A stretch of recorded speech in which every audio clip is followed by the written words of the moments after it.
Hi అండి. నేనైతే ఈరోజు కాకర పిందెలు ఎలా నిలవాలో చెప్తున్నానండి.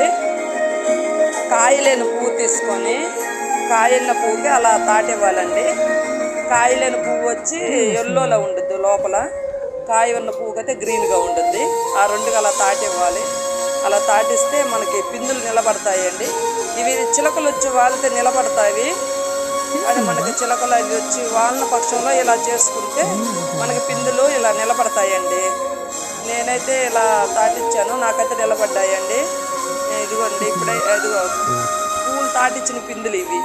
పూలు తాటిచ్చాక బాగా నిలబడ్డాయి. ఇవైతే అన్ని పూలు తాటిచ్చిన పిందులండి. పూలు తాటికోకుండా కూడా ఒక కొమ్మనైతే వదిలేసాను చూద్దామని. తాటిన పూలు అయితే మాత్రం అలా ఎల్లోగా అయిపోయాయి, చెడిపోయాయండి. తాటిచ్చినవి మాత్రం బాగా వచ్చాయి. ఇలా ఎక్కువగా రావాలంటే అలా చేసుకోండి. చిలకలు వచ్చి వాళ్తే మనకేం అవసరం లేదు, అలా చేసుకోవాల్సిన అవసరం. చిలకలు వచ్చి వాళ్ళ పక్షంలో అలా చేసుకుంటే మనకి పిండి నిలబడే కాయలు బాగా వస్తాయండి. అంతే అండి. ఓకే, బాయ్ అండి. నచ్చితే లైక్ కొట్టండి.